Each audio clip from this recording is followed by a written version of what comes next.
Buenas tardes, les voy a presentar este trabajo que es titulado en el reporte de investigación, análisis exploratorio de las prácticas de liderazgo de los directores de escuelas primarias del estado de Sonora. Servidor Jesús Bernardo Miranda Esquer, académico del Centro de Estudios Educativos y Sindicales de la sección 54 del CENTE, Galván Corral del Itson Navojoa y Pablo Esquer de la Secretaría de Educación y Cultura.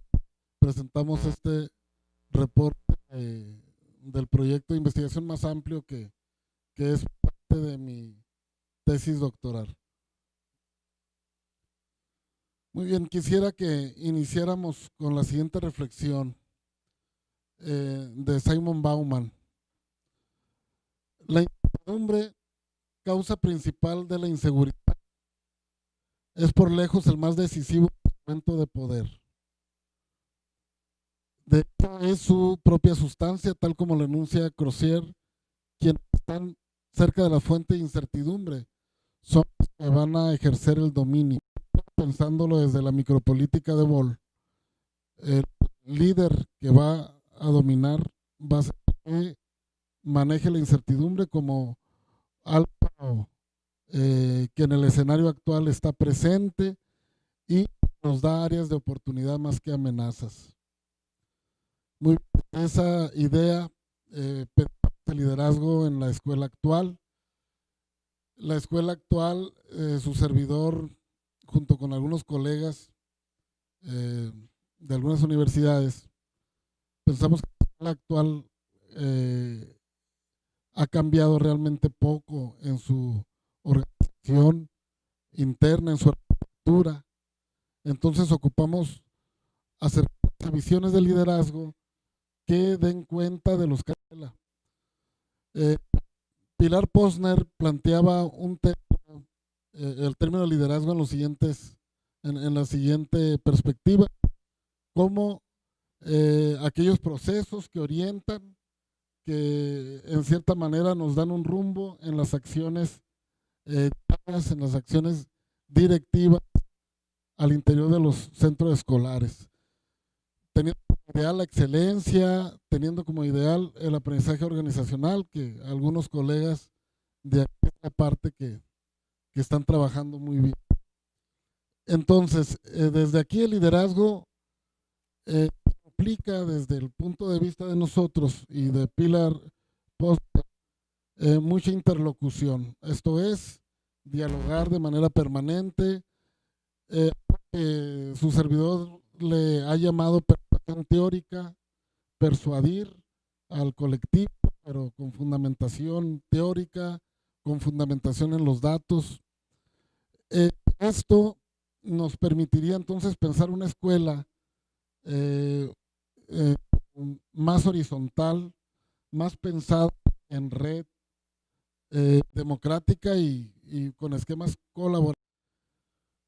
Cuando nosotros decidimos el instrumento para realizar esta recolección, eh, pensamos en la teoría de Cousses y Posner cuando nos hablaba del liderazgo transformacional y aquellos liderazgos que eh, ayudan, inciden para transformar las instituciones, más que reproducir y más que marcones de continuidad, está hablando más de transformación. En este sentido, los autores plantean el liderazgo como aquella manera de planear, ejecutar y sacar adelante proyectos. Hay una lógica de investigación-acción, una lógica de acompañar de manera informada los procesos. Eh, los buenos directivos para estos autores son aquellos que realizaban las siguientes acciones. Ya habría que tomar en cuenta lo pedagógico, también lo administrativo, no es entenderse esa parte. Eh, También estar muy atento de la infraestructura del plantel. También el ambiente de trabajo es importante para ellos, para que se den las cosas. La motivación también, la motivación a los compañeros y esos elementos, según Cousses y Posner, nos permitirían ya ir delineando ciertas prácticas del liderazgo. Y una cita que coloco de ellos es que son estas contribuciones de los líderes las que van a incidir en el largo plazo de las instituciones, ¿verdad? Estas instituciones, repito, pues tienen que transformarse al igual que las personas que ahí asisten. La siguiente. Ahora, las 5 prácticas del liderazgo que nos plantea Cousses y Posner de su tipología, aquí idea del liderazgo transaccional y transformacional. En el liderazgo transformacional nos decían, las prácticas de liderazgo son, primero, que el director debe desafiar el proceso. En este sentido, el director debe asumir riesgos. Y cuando la palabra riesgo la revisamos desde Urban, por ejemplo, que nos plantea que todo riesgo es un camino para predecir o anticiparse a una catástrofe, por ejemplo, pensar desde ahí, eso es desafiar el proceso. También el otro asunto en el desafío del proceso es asumir la incertidumbre como el estado de las cosas actuales. Es una condición, la incertidumbre, que rodea la escuela, que entra en la misma escuela y tanto es condición, también condiciona a los que ahí asisten. Entonces la primera práctica de liderazgo sería desafiar el proceso. Y hay estudios, por ejemplo, de Charles Slater, que estudiaba comparativos de México y Estados Unidos, y algo interesante ahí que México es más conservador, el director mexicano es más conservador y el director de Estados Unidos era más dado a desafiar estos procesos. Vamos a ver en el caso de los directores sonorenses de primarias estatales, cuál es la característica más prevaleciente. El otro asunto como práctica de liderazgo que nos planteaban los autores es inspirar una visión compartida. De nada sirve tener una visión si esa visión no se construye con el colectivo y no se comparte y no se lucha en el momento actual para hacia ese futuro, ¿verdad? La otra práctica de liderazgo que Cousses y Posner nos plantean es habilitar a otros para actuar. Y en esta habilitación para actuar, yo la entiendo más allá de delegar funciones o delegar tareas. La habilitación, como la plantea Cousses y Posner, es descentralizar poder y autoridad a la vez de la dirección o del directivo o del líder que está ahí. Te doy la autoridad y te doy el poder para que tú trabajes. Ser modelo. En México, si ustedes, no sé ahorita si habrá algún programas para formar directivos, pero en México y en toda Latinoamérica, el esquema para acceder a la dirección era diferente hasta ahora que con la reforma, ¿no? Pero en Estados Unidos el director se preparaba para ser director, o sea, había un aprendizaje previo. Y en México se daba por cuestión de escalafón, del viernes eras maestro y el lunes eras director. No había ese aprendizaje previo en la formación. Entonces, lo que nos decía Cousses y Posner era que sirves de modelo cuando eres director, sirve de modelo a otros, a tu colectivo, a quienes quieran acceder tal vez al puesto ahora por examen. Cuando se es buen director, en cierta forma hay un modelaje que se está haciendo con los compañeros. El otro asunto que también veía los autores como importante, como una práctica de liderazgo, era brindar aliento. Esto quiere decir que si tenemos una visión y si tenemos metas de largo plazo, para que el colectivo se mantenga en ese ánimo de seguir construyendo cosas, esta era una práctica necesaria. Brindar aliento en metas que se lograban a corto plazo, a mediano plazo, para seguir con la motivación. Bueno, estas son las 5 prácticas de liderazgo que Cousses y Posner plantean en su esquema para el buen director. Ahora bien, revisando antecedentes, estaba una investigación que se realizó en media superior el 2011, donde ahí se revisaba eh, por un acercamiento cualitativo, entrevistas, se realizaba una aproximación de cómo estaban los directivos en este nivel medio superior. Eh, lo que concluyen los autores, eh, Certero, Cardoso y Rosales, es de que había poco compromiso con la organización escolar por los autores, por los directivos, por los actores. En una investigación que hicimos en el ITSON con directivos de nivel superior ya, su servidor y Francisco Miranda, hicimos una relación causa-efecto de variables que llamamos independientes, sexo, edad, tipo de contratación, antigüedad, con las prácticas de liderazgo. Coincidiendo con estudios de Cousins y Posner, no se hay una relación estadística significativa ahí. La siguiente. Muy bien. La pregunta de investigación aquí es la siguiente. De las 5 prácticas, ¿qué prácticas son las más prevalentes o dominantes en el director estatal de Sonora? Y el objetivo ahí está para dar respuesta a la pregunta. Y en la siguiente, bueno, el diseño es no experimental, es transversal, es descriptivo. El cuestionario es el Leadership Practice Inventory, es un cuestionario de prácticas, un inventario de prácticas de liderazgo que trabajó, que tiene Cousins y Posner con un puntaje de Cronbach de 0.81. Le hicimos una adaptación en la escala, eran 10 originalmente, le hicimos la adaptación y logramos un mayor alfa de Cronbach, son 29 preguntas y ahí se documentan las 5 prácticas. Lo investigamos a directores de educación primaria, 93 hombres, 197 mujeres, de escuelas particulares y directores del sistema estatal, la mayoría son del sistema estatal. 290 sujetos investigados en el estado de Sonora. La siguiente. Cuando revisamos estos datos me llaman la atención, aunque no se hace una relación estadística, que la mayoría, ok, gracias, que la mayoría de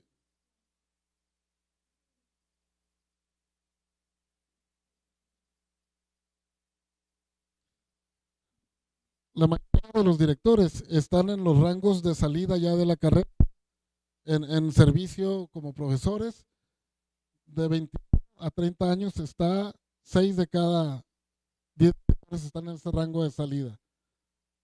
Son los años de servicio, ¿verdad? La siguiente, pero revisamos años como director, la gran mayoría están en sus primeros 5 años. Este dato a mí me llama la atención porque se pudiera, bueno, se puede mejorar estas prácticas.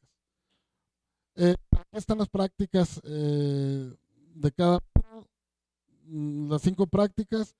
El director sonorense es más bueno para habilitar a otros para actuar y brindar aliento. Y coincidiendo con Charles Slater, que plantea que el director no corre mucho riesgo el mexicano, en las partes más bajas tenemos desafiar el proceso y inspirar la visión compartida. Así se manejan los datos en esta población estudiada. Lo que nos dice cuando son directores realmente jóvenes en el puesto, que bien pueden trabajar en algún dispositivo de formación y actualización, con uno de las explicaciones de liderazgo que existen. En este sentido, se coincide con los estudios de otros colegas, donde es más conservador el director sonorense. Ahí están las partes altas y las partes altas de la escala. Ahí está. Finalmente, para cerrar, los directores realmente son jóvenes en el puesto. El director le apuesta más a la certidumbre, a la rutina, a la parte que no te mueve mucho del esquema que estás trabajando. Ocupamos entonces dispositivos de formación y actualización de directivos que trabajen más todas estas prácticas. Eso sería todo de mi parte. Gracias.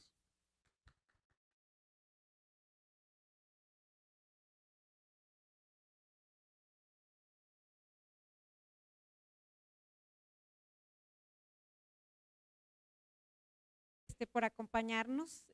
Voy a compartir los resultados de un proyecto que se llevó a cabo con Rosario Villela Treviño. Es doctora ella en educación y mi trabajo con ella pues fue ser su asesora principal de su tesis. Aunque estos resultados que voy a mostrar no son directamente de su tesis doctoral, sí hay como un reaprovechamiento de los datos que ella utilizó en su proyecto doctoral y nos permitió pues hacer como esta pequeña selección de conocimiento que se derivó de su tesis doctoral. Ella debe estar por llegar, ¿verdad? Porque está aterrizando el avión, entonces yo espero que alcance a llegar para responder dudas, pero por lo pronto pues me toca presentar, hacer la presentación de estos resultados. Hacia adelante. Bueno, este proyecto tiene que ver con el director, que es la figura que se determina como una figura determinante para explicar lo que sucede o no sucede en las escuelas. Aquí hay algunas referencias bibliográficas que precisamente hacen referencia a esta figura dentro de las instituciones educativas que resulta fundamental, ¿verdad? A tal grado que decimos que el director es quien es determinante en la calidad educativa, que como sabemos pues es un tema que nos preocupa y ocupa a todos los que estamos de alguna manera vinculados con la educación en cualquiera de sus niveles. Hacia adelante. El tema del director, finalmente en el modelo que estuvo trabajando Rosario Villela, tiene que ver con un director diferente, es decir, con un director que muestra características particulares que le permiten ser exitoso en su contexto escolar. Entonces, lo que sabemos es que estos directores que logran ser exitosos dentro del sistema educativo, que ya sabemos todos que tenemos, se le determina como un agente de cambio al lograr la reestructuración. Precisamente tenemos aquí a una autora que, derivado también de estos estudios, de estos casos, determina cómo estos directores logran modificar la realidad al reestructurar lo que sucede en la escuela y de esta manera genera condiciones particulares que resuelven problemas en la institución y por lo tanto pues dan resultados exitosos. Tenemos entonces el concepto de director exitoso.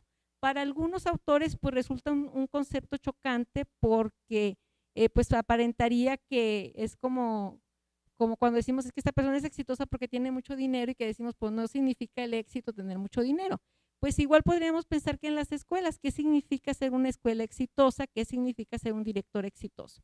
Entonces en la literatura vamos a encontrar pues mucho al respecto porque pues está esa situación de que qué es lo que hace que una escuela sea exitosa. Particularmente hago referencia a la red de investigación de directores escolares exitosos en el mundo, que es una red que se ha dedicado a investigar precisamente casos de directores exitosos en diferentes países.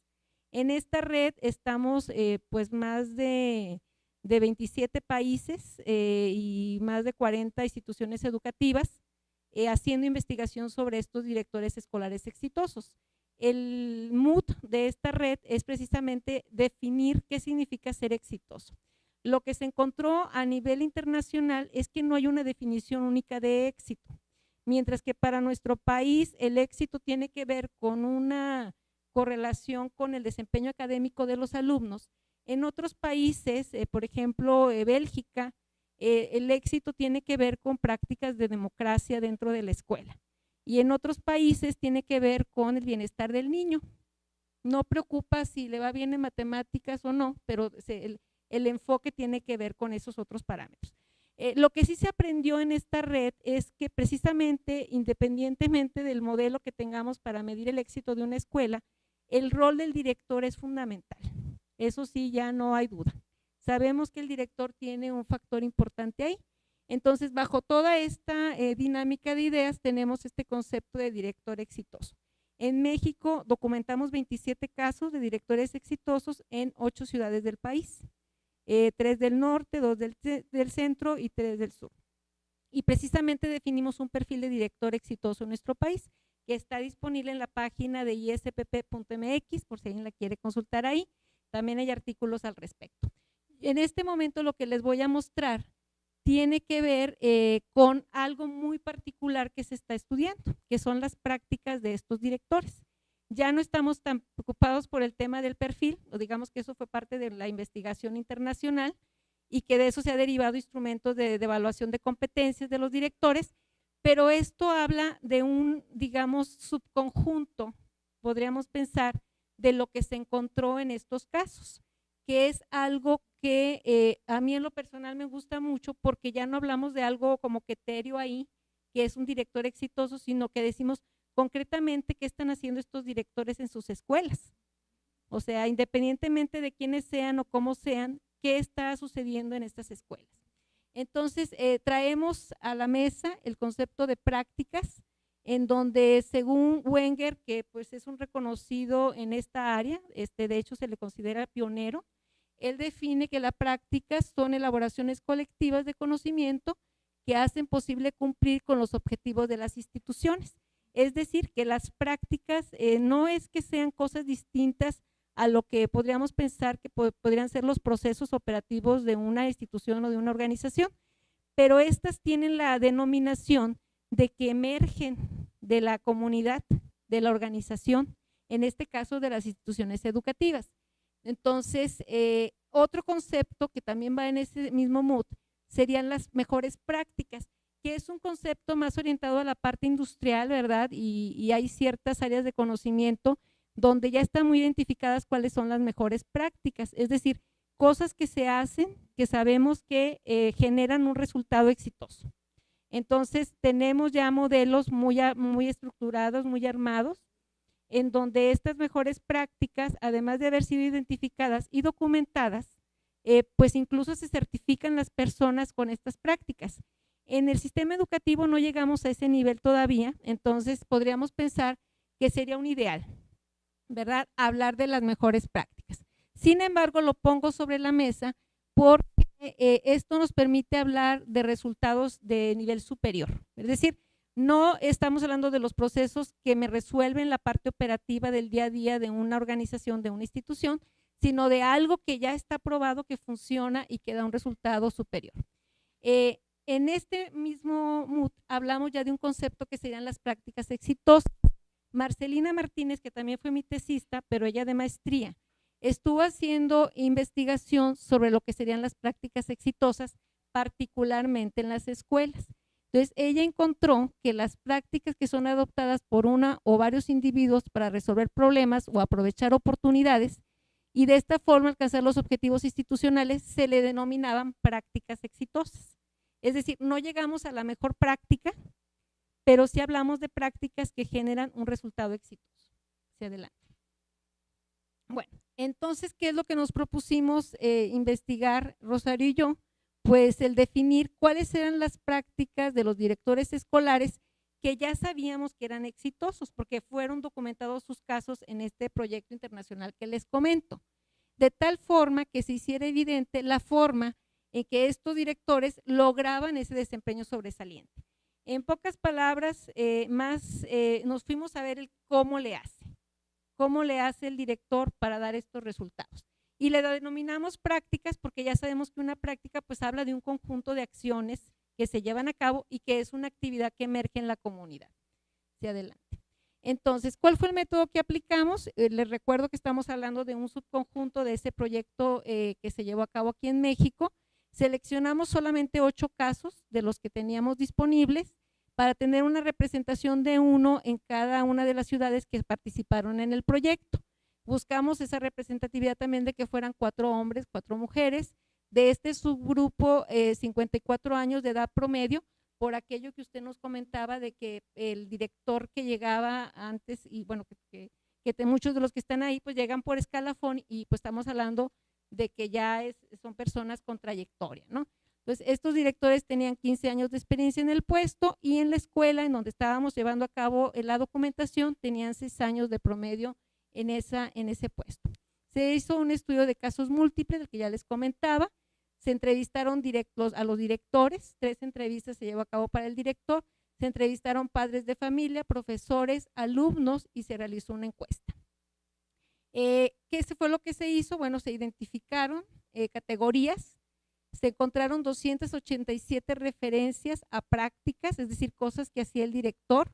Se clasificaron esas referencias en 28 categorías y se encontró que 6 de esas categorías tenían representatividad en 5 de los 8 casos al menos. Es decir, no traemos las categorías de otras prácticas, sino estaban presentes en más de la mitad de los casos analizados. Esto nos da una idea de que aunque pudiéramos hacer muchas cosas en la escuela, lo que nosotros queríamos saber qué era lo que hacían en común todos estos directores. Es decir, cómo encontrar la receta secreta, ¿verdad? Es decir, de todo lo posible, en qué se están enfocando estos directores. Entonces, tenemos que, para que una práctica quedara en estas categorías, tenía que ser de alguna manera observado, percibida por al menos 3 informantes, es decir, que el director hablara de eso, pero también que hubiera un profesor o un alumno o un padre de familia. Entonces, esto nos permitía saber que realmente era una práctica que era reconocida por la comunidad escolar. ¿Okay? Entonces, esa fue la idea de la metodología. Adelante. Encontramos entonces esas 6 categorías, yo se las desglosé de esta forma. Es de alguna manera, ahorita que usted nos presentaba su investigación, el cómo esas prácticas de liderazgo, ¿verdad? Y vamos a ver que aquí ya son como que los ejemplos más concretos, pero es en ese mismo modo. Entonces tenemos que una práctica de estos directores tiene que ver con la inclusión de padres, ¿a través de qué? De actividades académicas padre-hijo que se organizan en la escuela, actividades para padres, o sea, de manera como más dando un servicio a estos padres, la parte de interacción con la sociedad de padres de familia, cómo el director se involucraba con la sociedad de padres de familia, y un factor importante que tiene que ver con la información, es decir, la práctica del director de mantener informados a los padres de familia, no nada más de lo que sucedía en la escuela de manera cotidiana, sino de los planes, de los problemas, de la forma de resolver esos problemas como comunidad, etcétera, etcétera. Yo traigo aquí nada más las categorías, pero quiero comentarles, hacer hincapié en eso, cada una de ellas tiene los ejemplos de las prácticas concretas que realizaron o que están realizando estos directores. Adelante. En cuanto a la formación integral de alumnos, tenemos las actividades extraacadémicas como una práctica común, es decir, involucrar a los alumnos en actividades artísticas, sociales. Allá va llegando aquí Rosario, bienvenida. Eventos, pláticas y actividades que complementan el plan de estudios. Entonces, esas fueron las prácticas que encontramos más comunes en la parte de formación integral de alumnos. Adelante. Y entre las categorías 3 y 6 está la participación de los colaboradores, es decir, conformar, ¿verdad?, para entrar a resolver un problema o ir por una oportunidad, no nada más el director con las personas, sino ver cómo integro a padres de familia, incluso a la comunidad. La presencia en la escuela es una práctica también que encontramos mucho con estos directores, en cuanto que incluso se hablaba que el director era como omnipresente, que estaba todo el tiempo, ¿verdad?, que en cualquier momento lo encontraban. Y lo que nos dimos cuenta es que el director tenía prácticas que le permitían generar esa sensación de que siempre estaba disponible, haciéndose presente en momentos claves dentro de la escuela, ¿no? El estar presente para la llegada y la despedida de los alumnos, el pasearse por los pasillos, el visitar selectivamente algunos salones, y todo esto generaba una sensación de presencia en la escuela. El aspecto de la evaluación y seguimiento, el tener herramientas estadísticas, el llevar control de cómo va la escuela en el cumplimiento de sus metas y sus objetivos, también es un factor importante que ayudaba a comunicar. Y el otro aspecto que nos encantó encontrar y que nos dimos cuenta que precisamente es un factor clave, la vinculación. Cómo estos directores escolares exitosos en nuestro país logran resolver la mayor parte de sus problemas desde afuera de la escuela. Vinculan a la comunidad, vinculan al sector productivo y lo hacen parte de los objetivos de la escuela. De esta forma, pues muchas de las cosas que a veces creemos que son infranqueables en los problemas por la falta de recursos que existen en nuestras escuelas públicas, pues a veces son resueltos. Y pues finalmente les muestro las conclusiones, en donde tenemos que sí logramos identificar esas prácticas exitosas de las que platicábamos, y que estas prácticas hacían evidente cómo se establecían, fíjense, procedimientos y estructuras Es decir, no el sistema educativo tal cual como nos dice que es la estructura, sino que a través de estas prácticas se hacían nuevos procedimientos en la escuela y se generaban nuevas estructuras que no nada más era al interior de la escuela, sino hacia la parte de la comunidad, padres de familia, sector productivo y gobierno, autoridades y demás. Y que esto hacía que lo que hicieran los directores pues se mantenía en la escuela, se hacía sostenible, incluso después de que se va el director, lo cual es algo que también nos parece encomiable. Y que esto tenía pues un alto valor por la calidad del director en sus prácticas para involucrar a otros actores en la visión de lo que quiere que sea la escuela, ¿verdad? Entonces con esto pues doy por terminada la ponencia.